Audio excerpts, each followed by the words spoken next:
கர்த்தருடைய பரிசுத்த நாமம் நம் மத்தியிலே மகிமைப்படுவதாக.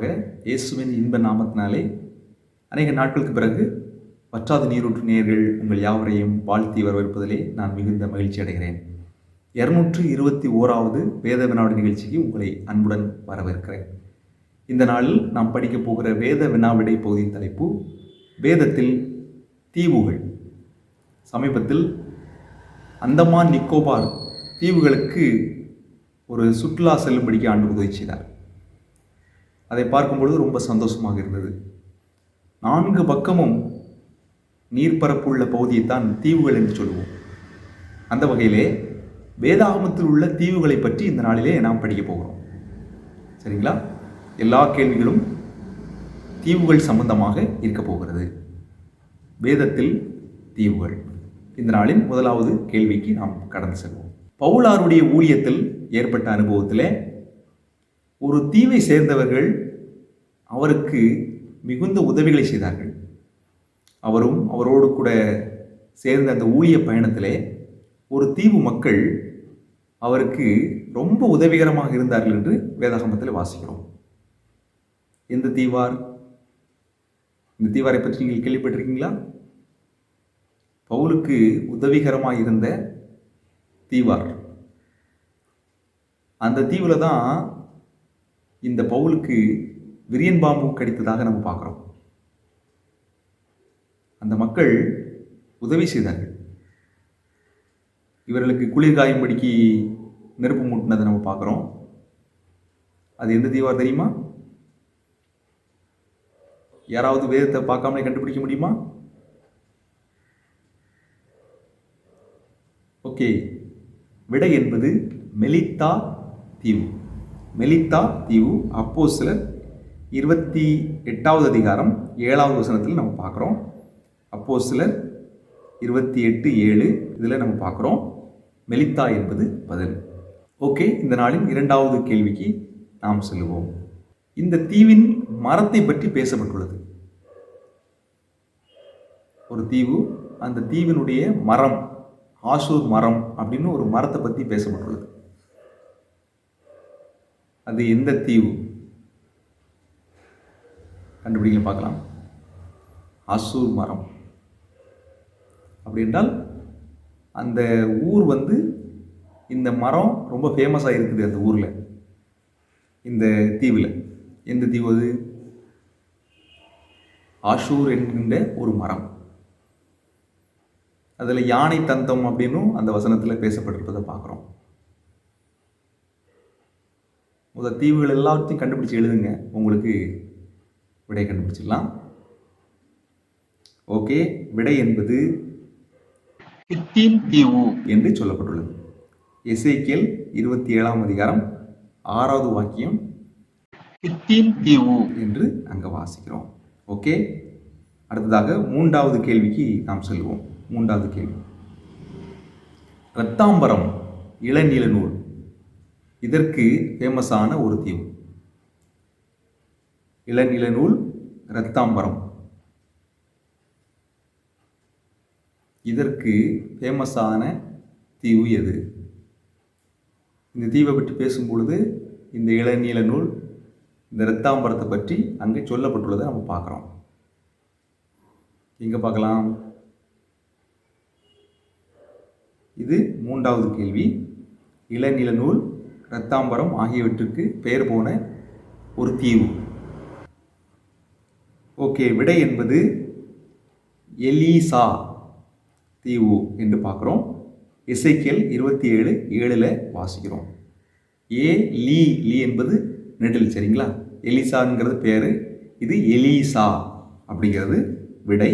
எசேக்கியேல் 27:7 நம்ம வாசிக்கிறோம். ஓகே, இந்த நாளின் 4வது கேள்விக்கு நம்ம செல்வோம். 4வது கேள்வி, பர்னபாவும் மார்க்குவும் சேர்ந்து ஊழியத்துக்கு சென்ற ஒரு தீவு. பவுலுக்கும் பர்னபாவுக்கும் பிரச்சனை வரும்பொழுது அப்போஸ்தலர்கள் ஜெபம் பண்ணி பிரித்து விடுறாங்க பவுலையும் பர்னபாவையும். அப்போது பர்னபா மார்க்கை கூட்டிக் கொண்டு ஒரு தீவுக்கு போகிறதாக நம்ம பார்க்குறோம். அது எந்த தீவு? கண்டுபிடிக்கல பார்க்கலாம். பர்னபா மார்க்கை கூட்டிக் கொண்டு ஒரு தீவுக்கு செல்கிறார்.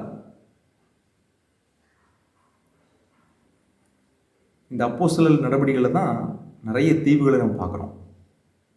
தீவுகள்லையும் ஆண்டோடைய ஊழியம் நடைபெற்று கொண்டிருந்தது. பல இடங்களுக்கு ஊழியத்துக்கு செல்லும் பொழுதும் இந்த தீவின் வழியாக கப்பல் பயணத்தில் சென்றிருக்கிறாங்க. பர்னபா மார்க்கு சென்ற அந்த தீவு வேதம் சொல்கிறது சீப்புரு தீவு. அப்போஸ்தலர் 11:19 வாசிக்கிறோம். சீப்புரு தீவு என்று அங்கே வாசிக்கிறோம். ஓகே, 5வது கேள்வி சொல்லுவோமா? 5வது கேள்வி. பவுல் ஒரு தரிசனம் காண்கிறார். அந்த தரிசனத்திலே மக்கதோனியா பட்டணத்துக்கு போக வேண்டும் என்று அவர் உந்தப்படுகிறார். சரிங்களா? மக்கதோனியா பட்டணத்துக்கு போக வேண்டும் என்று அவருக்கு தரிசனம் கிடைக்கிறது. சரி, இப்பொழுது அந்த மக்கதோனியா இடத்துக்கு போகும்பொழுது ஒரு தீவின் வழியாக அவர் போனதாக நம்ம பார்க்குறோம். அது எந்த தீவு? மக்கதோனியா தேசத்துக்கு பவுல் பிரயாணப்பட்டு போகிறார்.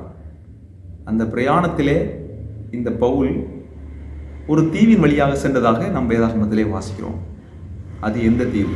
பவுல் நிறைய தீவுக்கு பிரயாணப்பட்டிருக்கிறாரு. இந்த மக்கதோனியா, குறிப்பாக மக்கதோனியா பகுதிக்கு செல்லும் பொழுது அவர் சென்ற ஒரு தீவு, அது என்னன்னு பார்த்தோம்னா அப்போஸ்தலர் 16ஆம் அதிகாரம் 11ஆம் வசனத்தில் இதுக்கு சொல்லப்பட்டுள்ளது. துரோவாவில் கப்பல் ஏறி சாமோத்ராக்கே தீவுக்கும் மறுநாளில் நெயாபோலி பட்டணத்துக்கும் நேராய் ஓடி. சரிங்களா? சாமோத்ராக்கே அப்படின்னு ஒரு தீவின் வழியாக இந்த மக்கதோனியா பட்டணத்துக்கு அவர் போயிருக்கிறதாக நாம் வேதாகமத்தில் வாசிக்கிறோம். அப்போஸ்தலர் 16:11 சொல்லப்பட்டுள்ளது. சரி, ஓகே. இந்த நாளின் 6வது கேள்விக்கு செல்வோம். 6வது கேள்விக்கு நாம் செல்வோம். பவுல் ஐத்துகுவை உயிரோடு எழுப்பின அந்த அனுபவத்துக்கு இருப்பதாக ஒரு தீவின் வழியாக செல்கிறார். அது மித்திலேனே பட்டணம் அப்படிங்கிற பட்டணத்துக்கு பின்பதாக அவர்கள் பிரயாணப்பட்ட இடம் என்று சொல்லி வாசிக்கிறோம். பவுல் ஐத்துகுவை உயிரோடு எழுப்பின சம்பவம், அதன் பிறகு மித்திலேனே பட்டணத்துக்கு பின்பதாக ஒரு தீவின் வழியாக கடந்து போகிறார்கள். அது என்ன தீவு அப்படிங்கிறத கண்டுபிடிக்கணும். எல்லாமே வேதத்தில் தெளிவாக இருக்கிறது. சுருக்கமாக அந்த தீவை பற்றி கொடுக்கப்பட்டதுனால ரொம்ப தெளிவான வேறு விதத்தில் கேள்வியில் எடுக்க முடியலை. வேதத்தில் உள்ளபடியே நான் எடுத்திருக்கிறேன். எந்த தீவு அது? மித்திலேனே பட்டணம். அதுக்கு பிறகாக அவர்கள் பிரயாணப்பட்ட சென்ற அந்த தீவின் பேர் என்ன? அப்போஸ்தலர் 20ஆம் அதிகாரம் 15வது வாக்கியத்தில் விடையை நம்ம பார்க்கலாம். கீயு தீவு அப்படின்னு சொல்லப்பட்டுள்ளது. ஏன்னா கீயு தீவு என்று அங்கே வாசிக்கிறோம். ஓகே, 7வது கேள்வி செல்வோம். பவுல் பெந்தேகோஸ்தே பண்டிகைக்கு செல்ல வேண்டிய ஒரு சூழ்நிலை, அதனால் அவசரமாக செல்கிறார்.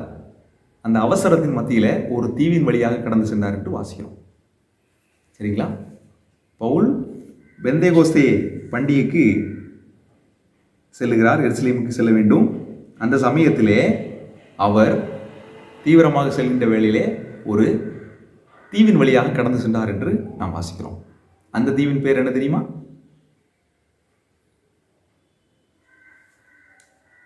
இப்போ உள்ள மேப்பில் பார்த்தீங்கன்னா நிறைய தீவுகள் இருக்கும். ஆனால் முன்னாடி வேதாகமத்தில் ஒரு சில தீவுகள் தான் சொல்லப்பட்டுள்ளது. விடை என்பது சாமு தீவு. அப்போஸ்தலர் 20ஆம் அதிகாரம் 16வது வாக்கியத்தில் சொல்லப்பட்டுள்ளது. அப்போஸ்தலர் 20:16 சாமு தீவு என்று சொல்லப்பட்டுள்ளது. சாமு தீவு அங்கே சொல்லப்பட்டது பாருங்க.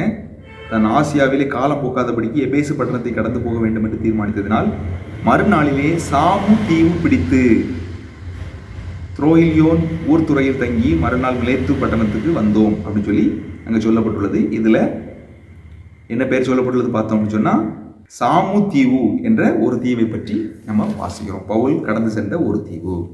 ஓகே, 8வது கேள்விக்கு நாம் செல்வோம். இந்த தீவார் ரொம்ப போய் சொல்லுவாங்க. வேதத்தில் பவுல் கடிதத்தில் எழுதுகிறார், இவங்க ஓயா பொய்யர் அப்படின்னு எழுதுறார். இந்த தீவை சார்ந்தவர்கள் ரொம்ப பொய் சொல்லுவாங்க. ஓயா பொய்யர். யார் இந்த தீவார்? நம்ம ஏற்கனவே முன்னாடி ரொம்ப நாளுக்கு முன்னாடி வேதநாடு பகுதியில் நம்ம படிச்சிருக்கோம். ஓயா பொய்யர் என்று சொல்லப்பட்டுள்ளது. இந்த ஓயா பொய்யர் எந்த தீவை சார்ந்தவர்கள் அப்படின்னு சொன்னால் கிரேத்தா தீவார். கிரேத்தா தீவாரை பற்றி அப்போஸ்தலர் 27:13 வாசிக்கிறோம். அவர்கள் ஓயா பொய்யராக இருக்கிறார்கள் என்று சொல்லி தீத்து 1:12 வாக்கியத்தில் வாசிக்கிறோம். கிரேத்தா தீவார் ஓயா பொய்யராக இருக்கிறார்கள். இந்த கேள்விக்கான விடை கிரேத்தா தீவு. சரிங்களா? 9வது கேள்விக்கு நாம் செல்வோம். வேதாகமத்திலே சொல்லப்பட்டுள்ள தீவுகளில் சின்ன தீவு எது? சின்ன தீவு. சின்ன தீவு எது?